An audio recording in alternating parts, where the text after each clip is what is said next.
O da benziyor.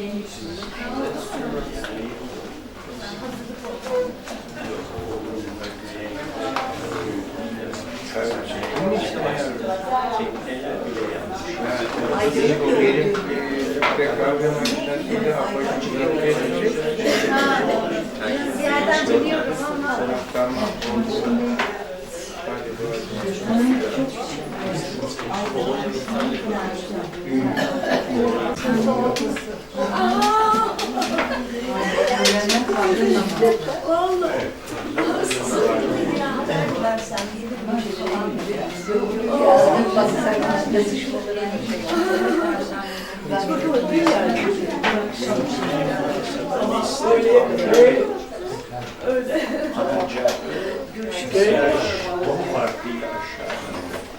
Dear friends and friends of the friends, Alison Snyder was passing by.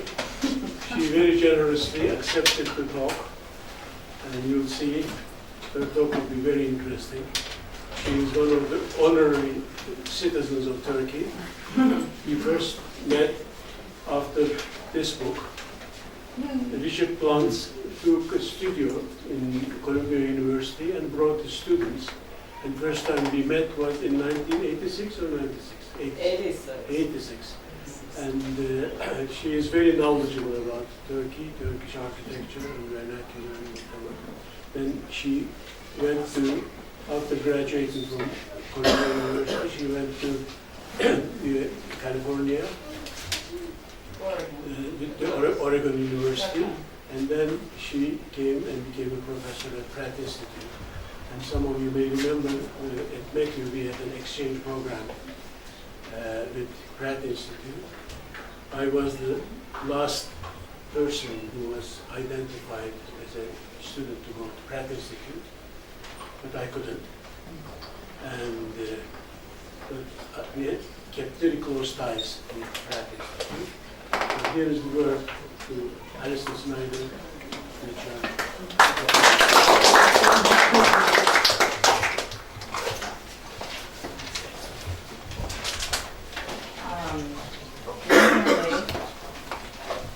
This is good?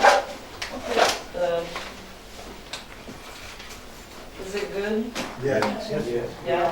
The mic? Okay, thank you. I am really happy to be here, and I'm thanking Suha for making this presentation and for trusting me to do something nice at this wonderful library. So thank you very much. I am typically, let me see what I have on the next slide. I'm typically talking about my research in Turkey and not necessarily my work in New York, but I'm making a mixture of it today on purpose. And we'll see if it comes together in some sort of way. Both of the works, in a large sense, concentrate on my work on what I call streets and also change at different scales. And so first I'll be speaking about New York with some relationship, I think, to Istanbul, and then some very new work in Istanbul, and I'll be curious what you think. But first, I also wanted to speak just for a moment about this work, that I was the first group after the first group. And there's lots of stories about how we were asked to do this work, and we could maybe count to 10, I don't know, in Turkish, but we were put into groups to do this field work and to look at 3 different villages that were also very much changing as we understood it. And I worked with 1 or 2 other people, you can see my name, I think, in there, in the first 1986 group. And I worked with some people. 5 years ago I passed through, and I tried to find a little bit of maybe what was left, if you know Karabakh, which is the hill that goes up from at the bottom of what is now the Meydan, I guess, of Turkish trees. But I found this building that sort of looked a little familiar to me, and then these people were outside and we started to speak, and so they are descendants of some of the family. And I think that just this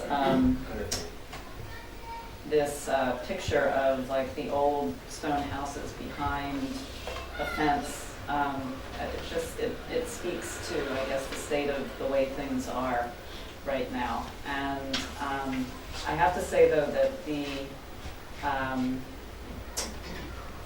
idea of doing field work, I think, probably does have some relationship to doing work with my teacher Richard Plens and Suha.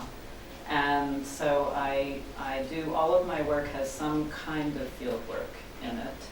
And then it gets mixed with a number of other types of voices. And I'm concentrating on the bottom two that are in the bold. But I've done work on monumental structures and light, and I've done work in the middle of the country in Yozgat, in the villages. I have a long work also that compares a lot of the street spaces along Istanbul and the alleys and the passage. And during the pandemic, I decided it was time to come back home again, and so I started doing more specific work on the streets of New York City, and now I'm still working in this newer place. It's an old street though, the Bowery, which I'll talk about, and I have my students working on it as well. And then I'm going to talk about something I call the wall place.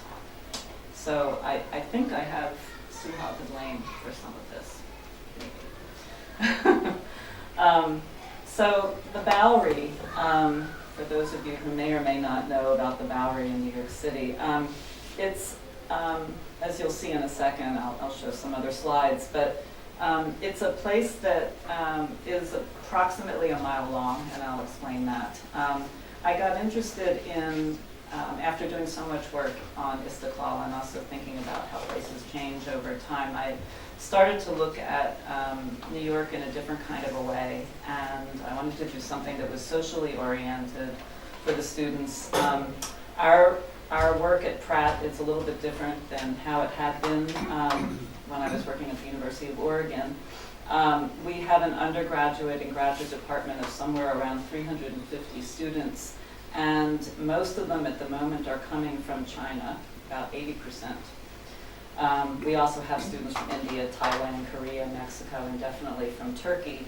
But it's an interesting challenge and a kind of important one to say, well, if you're going to work in New York, I'm going to make you work, from my standpoint, at least my design studios and my teaching, I'm going to ask you to look at places that are very New York, very gritty, very kind of messy places.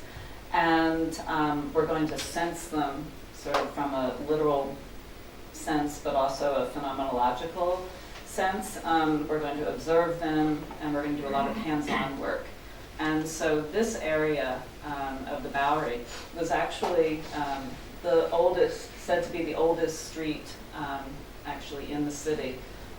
It's a little bit over from where Broadway is, but it's this arcing, it's this road here, where I'm showing you, that was an old Native American path, and then the Dutch came in and settled Manhattan Island. You probably all know that.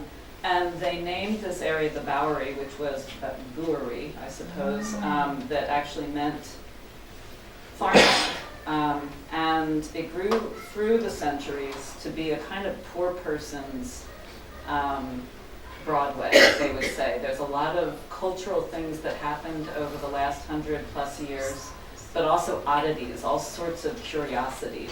So it was a really interesting area. It's also the area that a few decades ago punk music began. It's where several, let's say, rebellious artists were. It is bound by, and I'll keep this up for a little bit longer, this is a collage work from students. It's what I would say difficult to describe the feeling and the character of it. It's a very disjointed kind of avenue.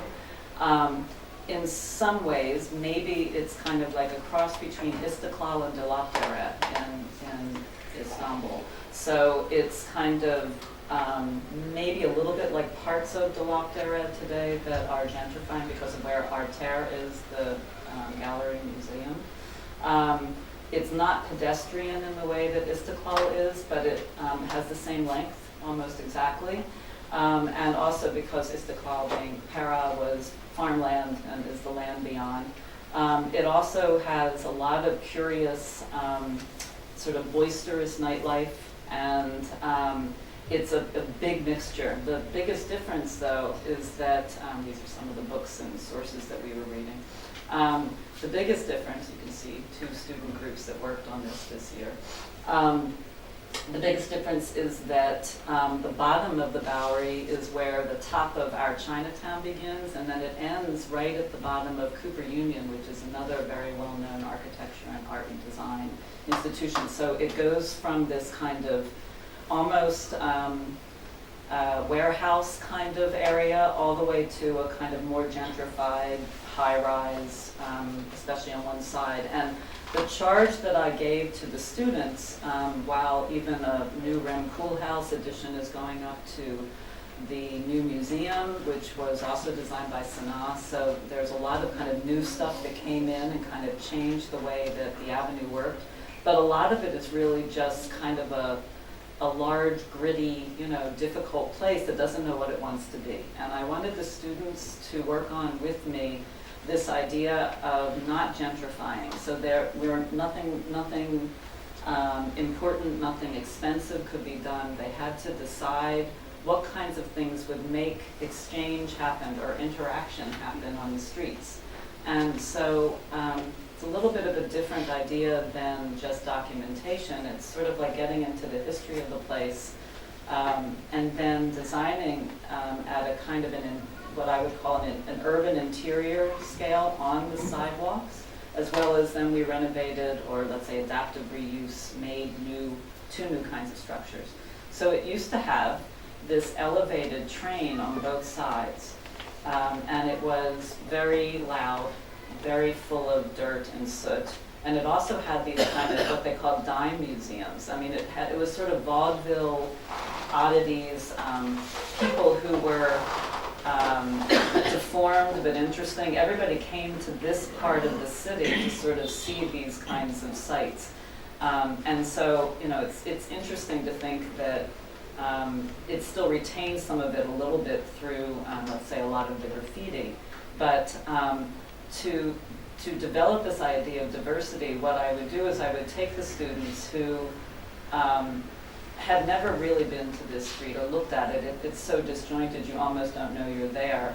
But that they're asked to define how they feel in this place and write about it, draw it, photograph it, and then we started to read sociologists, anthropologists, journalists, and authors, and then designers as well, to start to understand, well, what is this idea of going against gentrification, and what is this idea of possibly offering something for the street? So I'll skip these for right now, but they were asked to form opinions by reading things and then reacting to them, and I'll give you some examples of those.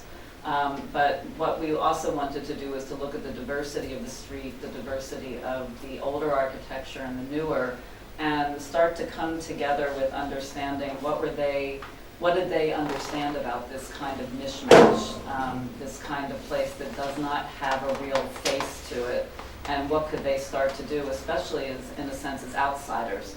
And I guess I should also say that a lot of my work, I guess in a sense trying to test myself to understand what am I allowed to say as if, I don't know if I'd say I'm not Turkish, but I come here a lot. I'm not a tourist, but I'm not a total outsider. Which way can I have an opinion, and what's allowed? And so I'll be interested in what you think about this too.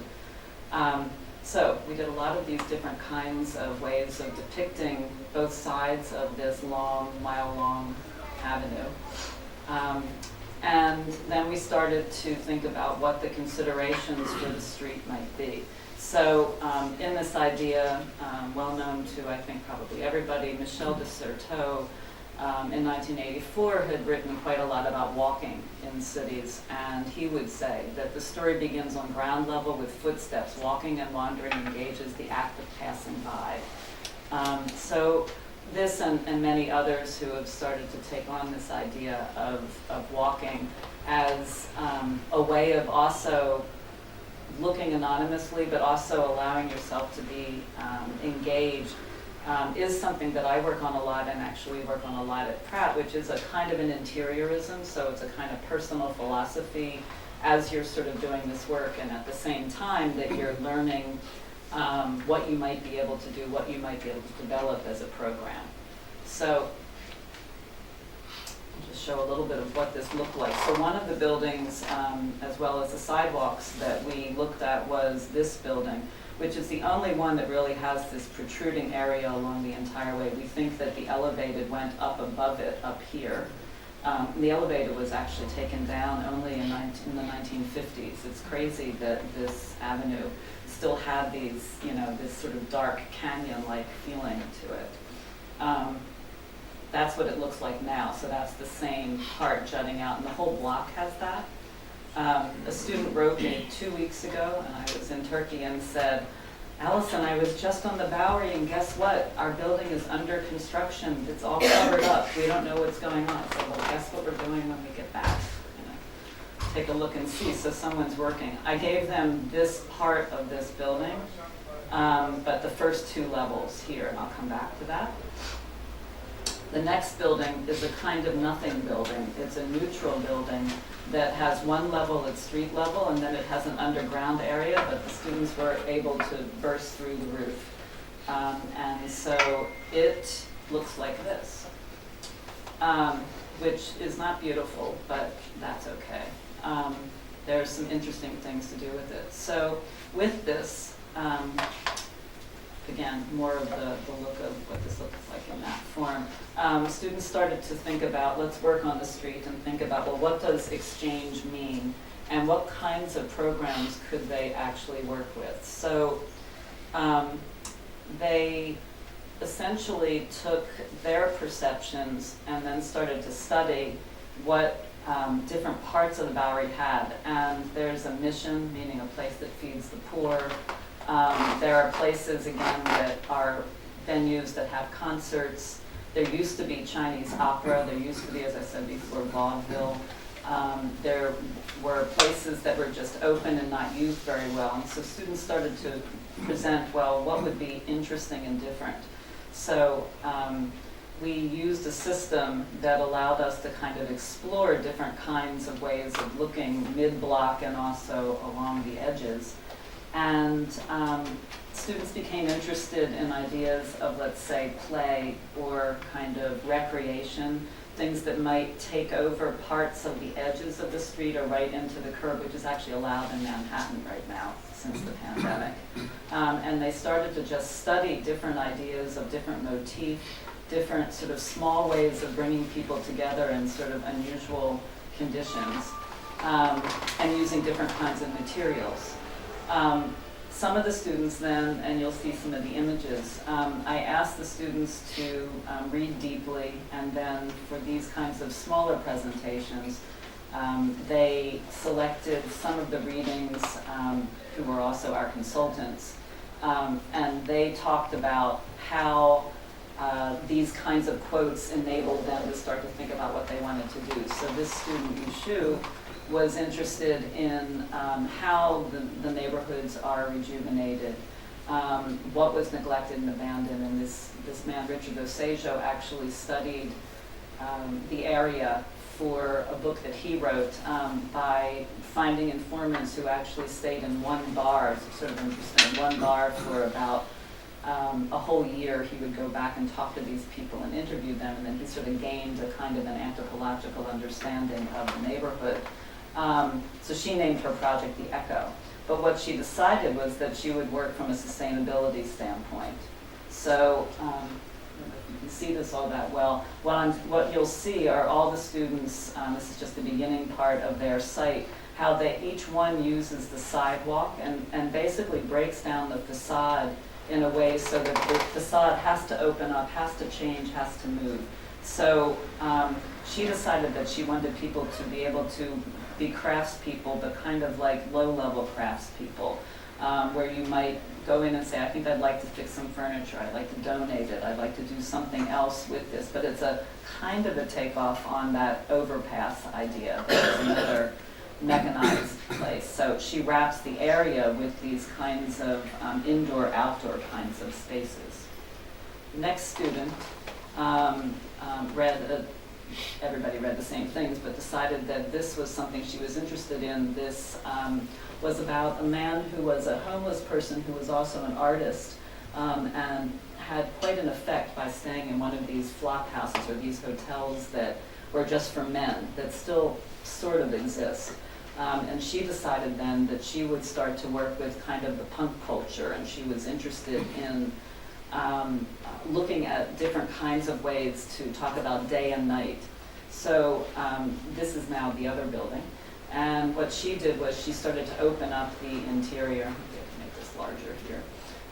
Open up the interior, involve people by sort of framing them walking through. Again, these are almost like they're street installations, but the idea is that if there were many of them proliferating on and off, almost like different kinds of exhibitions, that you would find something different and new in this area. Again, that it's not about coming to shop here, though. Everybody, you'll see a little bit more of this in a bit, everybody developed these kinds of programs that were mixed use and unusual kind of mixtures. So it might be that you come to a lecture but also go to a punk concert, but you might also find somebody teaching a language at the same time.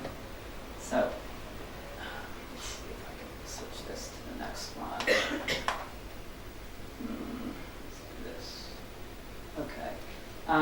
The last one that we'll read together, and then I'll show more of what they did.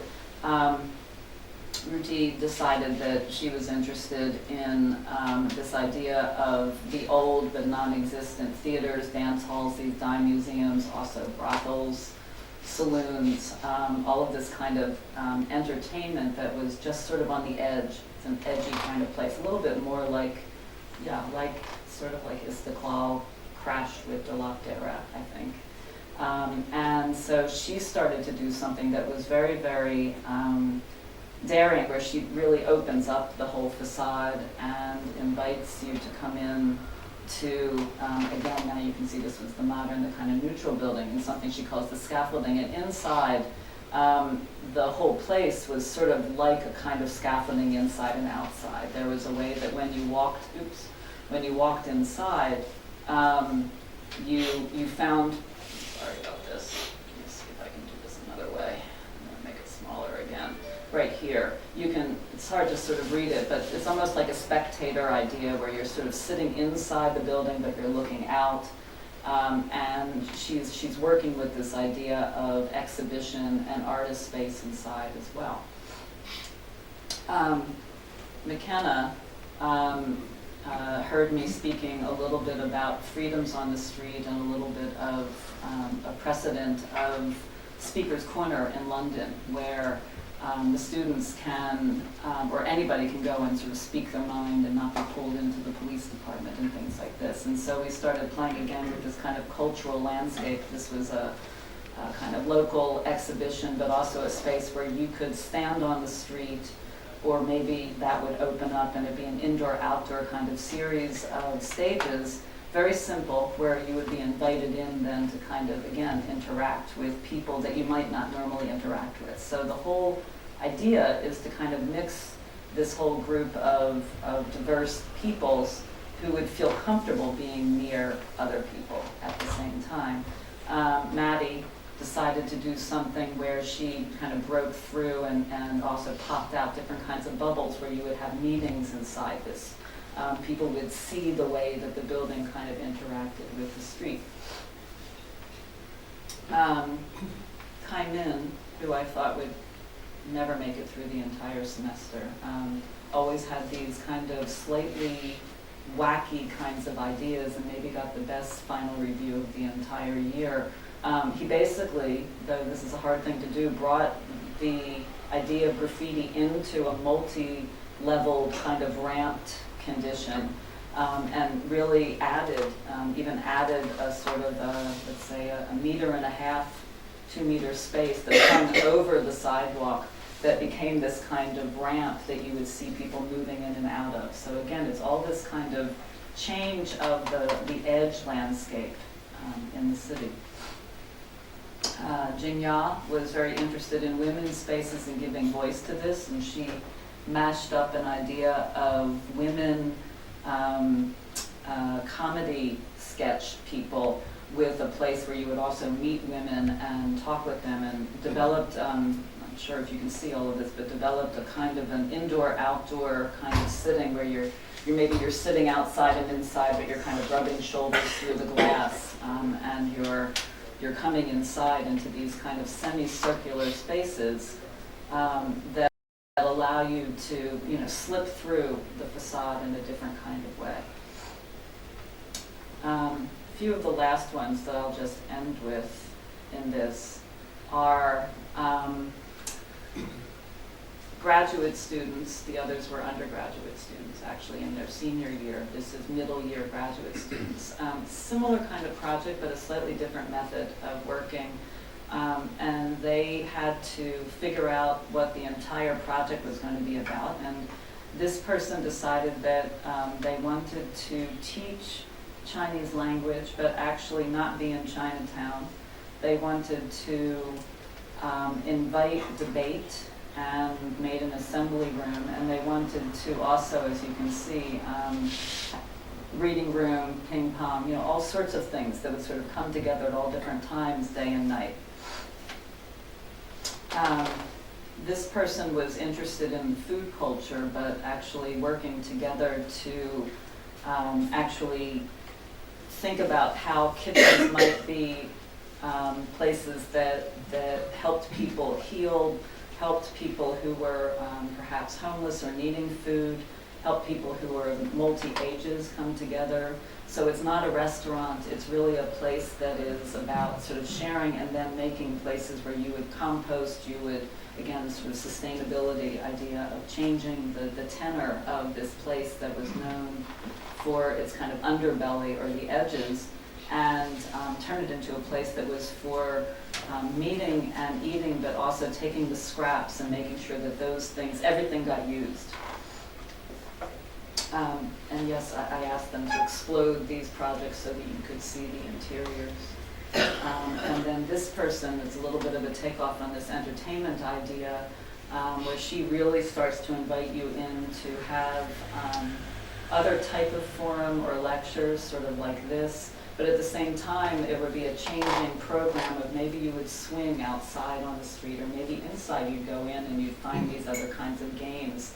I mean, in other words, there are all these kind of mixed ideas of how you might use the basement, the sectional qualities of the buildings, and then actually come out onto the roof. And there's many other interesting mashups of what the students were interested in.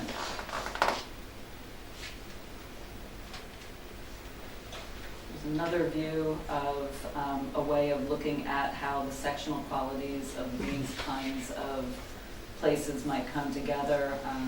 They went as far as making daily schedules, weekly schedules, and really trying to analyze their own sort of spatial ideas, which has been important to what I was also trying to teach, and how I understand streets becoming places, not just places for consuming.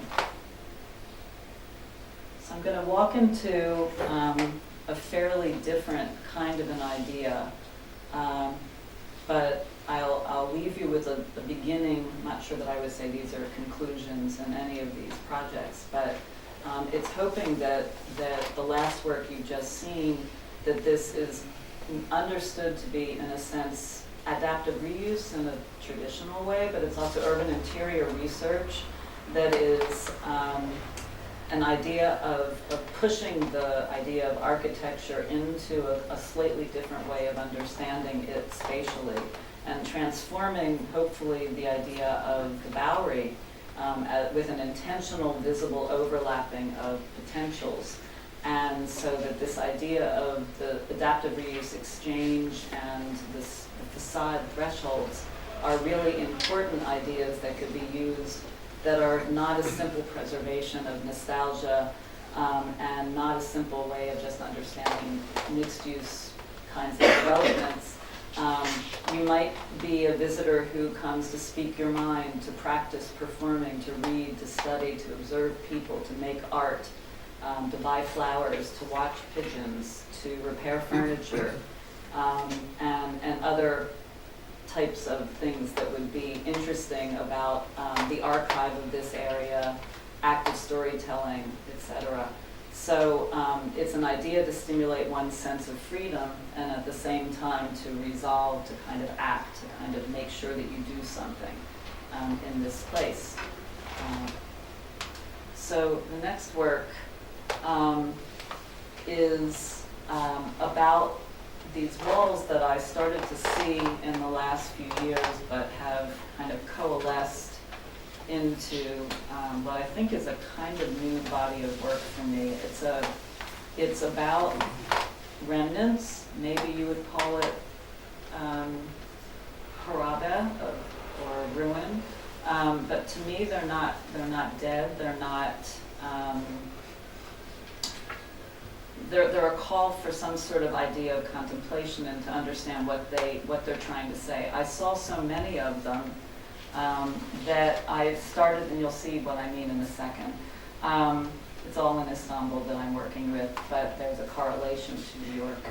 I started to see so many kinds of them, so many remnants of remnants on these walls, and in many different neighborhoods. I started to photograph them and document them in such a way that was like I was a street person doing this kind of street research. But I thought I have to do more with it, but I've decided to be a little less analytical. It's not a design project per se, and I'm not necessarily, I don't know what I'm going to do with it completely yet, but you'll see where I've started. So it's a little bit of a mixture between a kind of an urban condition essay, a little bit of maybe an artwork or poetic work, and then a provocation.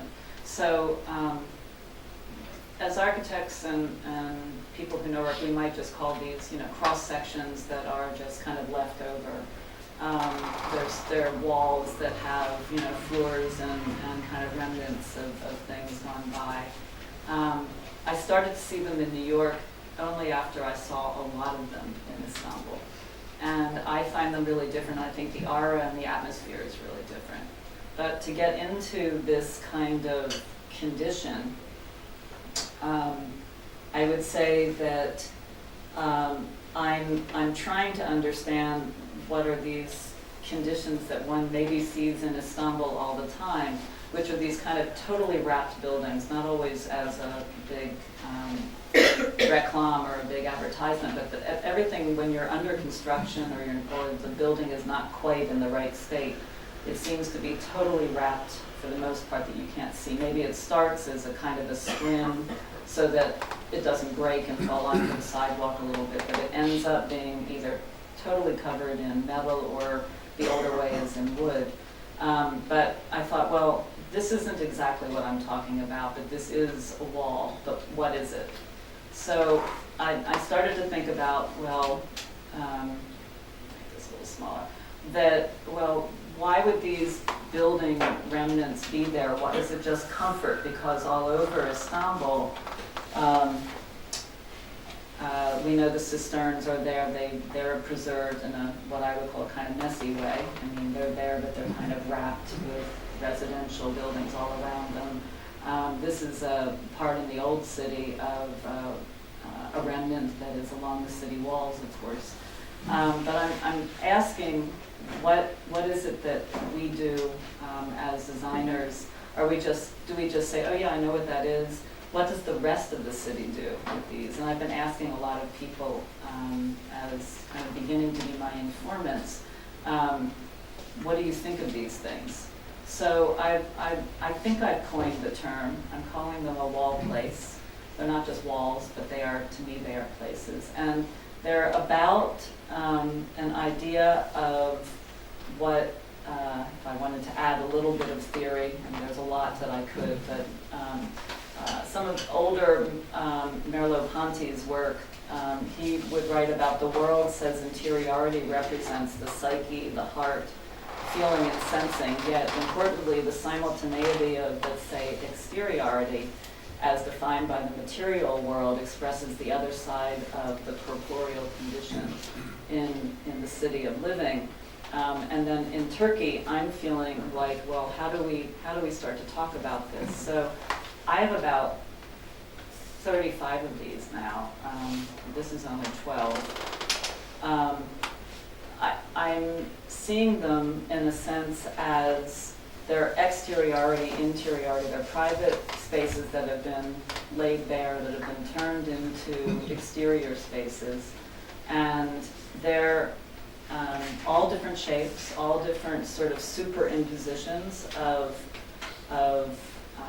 space on space, or house on house, or apartment building on apartment building. Some of them, through people I'm speaking with, are taken down just a few months ago. Some of them have been down for 10 years. Some of them fell down. To my knowledge, none of them were removed by Belediye because of the deprem or the worries about things going on with earthquake. There's a mixture of conditions, and I'm trying to understand, well, how am I allowed to speak about them, and why are they so compelling? And what is it about people walking by them? How do you feel when you encounter them? Do you even look at them? So my talk, of course, is about overlooked spaces, overlooked streets, overlooked conditions of streets, which the Bowery definitely has a lot of overlooked conditions.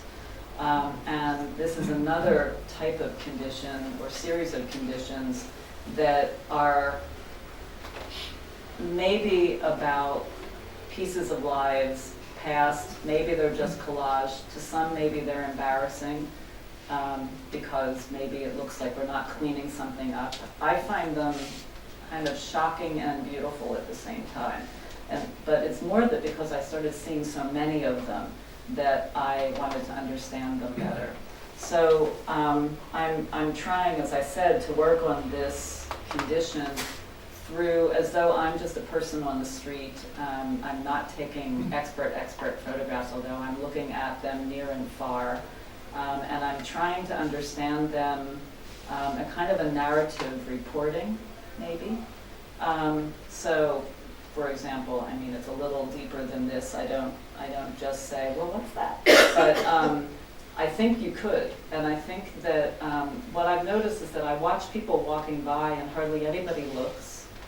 If I had a kind of a clicker and I counted, there might be, 1 out of maybe 100 people actually stop and look. Am I the only one who's looking at these? I'm interested in the notion of the infill. I'm interested in how they're seen, and I'm also interested particularly in what is the remnant here, and why they start. Sometimes they look like paintings, like they're intentional, like someone has climbed up here and made this place, but they're not. So you can see in this one, and you'll see a later rendition of this, I'm looking at, this side is like leftover insulation, but this side looks like, I don't know why they're not taken away. I don't know what it is. But so a lot of them have these fences around it, and I try literally to sort of like wedge myself in and not get cut up while I'm doing it, and see what I find there, to see what's exposed. You can start to tell by talking to some people how old are they. Some people talk about the age of the brickwork. But I'm not trying to say, well, what happened here? What was the parcel? Who owned it? It's not necessarily my concern right now. I'm not sure if it will be. But they're so interesting. You just kind of come upon them. And I'm hoping you're starting to see what I see, which is that there's a kind of almost like a typology of how you understand how people live, but you're not sure what was there and how might you tell that story. This is one of my favorite ones that I talked my way into, asking, can I look here? And they looked at me like, why, they said. And I explained I'm a teacher in my broken Turkish, and that I'm looking at, old houses, and they motioned to me, sure, go climb in there. So I walked around. I have a zillion pictures where I'm like climbing over all of these tires to sort of get a look at what's going on here. They think that it's Rum or Ermeni, because they know how long they've been here. And also, though some of this is newer, there's a lot of older work down here. There's briquette up here, but other down here. And this is one of the smaller ones, so I have different typologies I'm putting together. This one is shockingly incredible, and I don't know how I missed it the first time I went around. They say that, this by the way is just, if you know Istanbul, this is just opposite the backside of Atlas Sineması, and if you even know Little Anadolu, Massaja. It used to be this filled just three sides with graffiti for years and years. Now companies come in and sort of taken it down, and they say there's going to be a hotel going up, no surprise. But it's gigantic and huge and sort of like Pompeii. I mean, there's parts of it, let's see if I can get this so it'll switch pages. Here we go. This I thought was interesting because it's what I'm calling an impersonator, or almost like an imposter. Someone has painted on the lines. It's an infill condition, but it's not a wall place. It doesn't have that kind of condition of sort of atmosphere of what's left over, who lived there. It's really been cleaned up, except for the great fence in front of it. So I'll just quickly show you what I'm starting to do with this. It's sort of the art side of this, and what I have become kind of aware of is maybe I'm softly caring for them, or I'm trying to, not really do a job to protect them, but to sort of play with an idea of how might I talk about this if I were making an exhibition. So I've been looking at, you all know, curtains are everywhere. Everybody has sheer curtains and blackout curtains, probably all over the city all the time.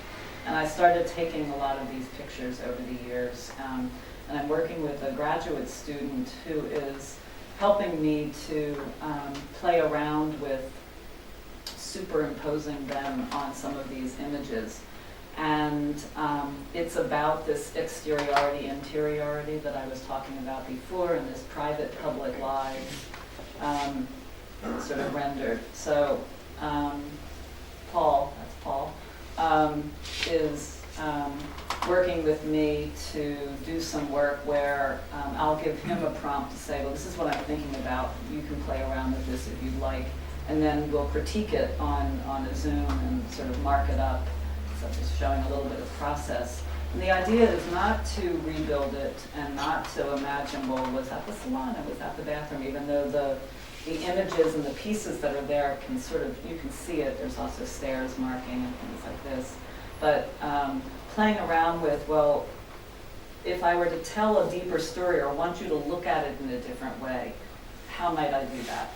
So you can see some of the superimposition, and both of us are sketching on these things and saying, how do we do this? So started talking about reflection and the idea of literal reflection and personal reflection.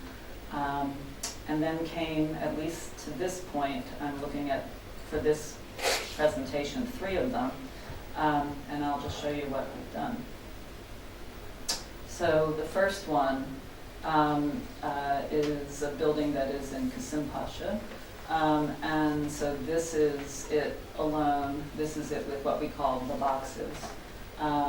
This is just the sheer, and this is the sheer with the boxes, so I'll get a little closer. So I'm not trying to be Christo, if you know his work of wrapping with material. What I'm trying to do is to say, well, maybe they need to be protected. Maybe they these were lives of people. Maybe I can present an idea and just have you think about it without me telling you, and then you can think about the remnants that you see behind in a different way. Or just these light white boxes where you start to say, well, this is where people inhabited this. So it's kind of making a pattern with the pattern. Here it is with both. We do the same thing for a little while. So here's the next one. This is particularly beautiful. I also, I have to say, I took these a bit ago. I had to retrace my steps to find this one. This is in Balat. And an incredible story of finding this one, where I sort of saw the coordinates and I was standing just before it. And this is just last week.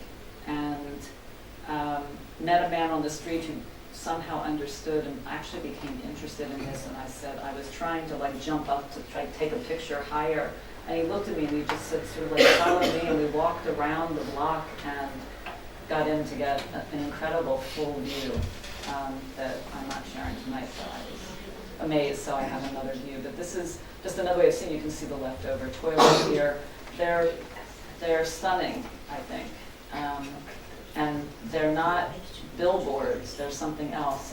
This is one of the first ones I had ever seen. It's actually just down Azmali Masjid, right before you're coming to Dolapdere. And it's behind you, so you almost never see it. And I'm showing two different views. This is a different time period of people just sort of walking by. And now you can actually walk inside right here, and I've got great straight-on views of this site. But again, sort of popping out the boxes and then draping them, and you know, changing the viewpoint, changing the idea. Lastly, two, you saw this one before, but two infills, different conditions. What happens if you, what happens if you drape them and you stop them in this different kind of a way? You stop the view, but again, people are just, you know, how would it change your viewpoint? So I also, I'm not going to go into this much, but rather than just saying digital, over looking at this in the last year, because I had a few of these and now I have much more, I started to do some analog work intentionally, and I started to make woodcuts of some of them, where I'm actually hand cutting, hand rolling, hand printing. The idea is that hand mixing the paint with the ink color, which does not come in gray, and playing around with how I might continue to think about them. What happens if I do it in this analog way, or you see them, they're about this big. I assume to have a lot of them in order to make a kind of a series of exhibitions. Here's some of the way that this process happens. There's a lot to this. So my questions for you are these. Maybe if you want to react, or your own reactions. I don't think any of these things on the street should be ignored. And I don't think they need to be cleaned and prettied up as well in the Bowery as well. I think it's a different kind of an interaction, and sort of just pondering the street as a place that I'm interested in. Maybe it's about thinking about life as a display, and how we kind of maybe we're called to respond in different ways. So, I thank you.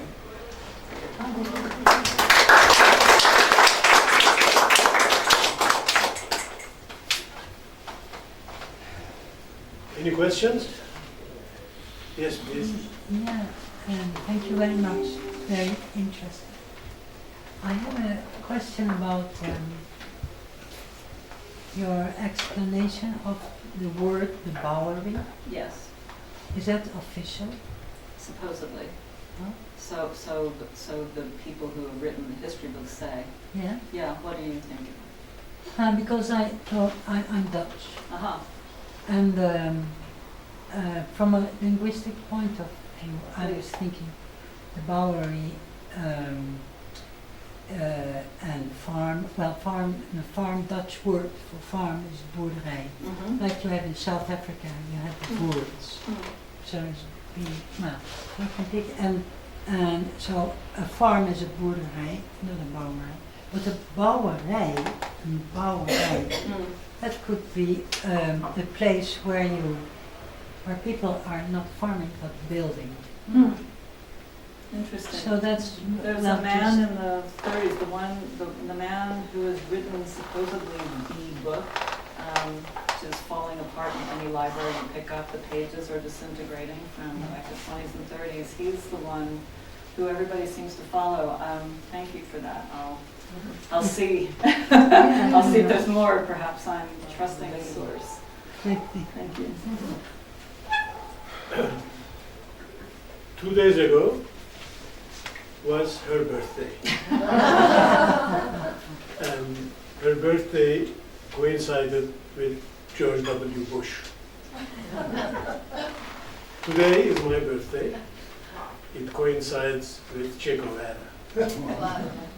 But sadly enough, I recently discovered that it's the same day for Donald Trump. Really? Yes. Oh So my excitement and honor and whatever it was just disappeared. She has less of it. Thank you We'll for give that. her a tomorrow today, and you can enjoy rest of your stay here outside, drinking wine or embracing her, whatever you want. Please. Okay, my dear. Oh my, thank you.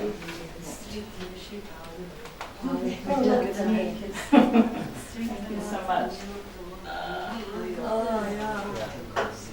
There's a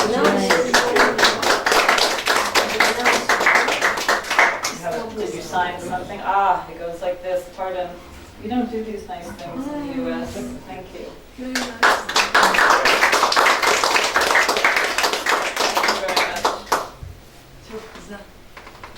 So I would love any questions you have, comments, or We even, can do it even in arguments. Yes, with wine is fine. Thank you. This is lovely. Okay.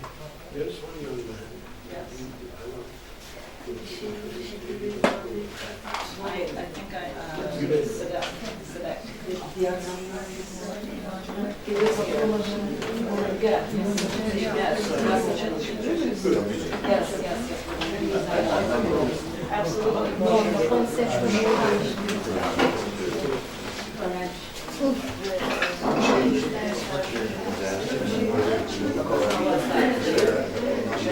Yes. Interesting in a good way or interesting in a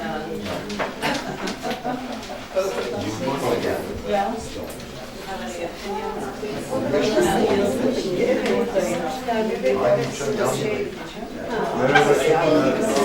please?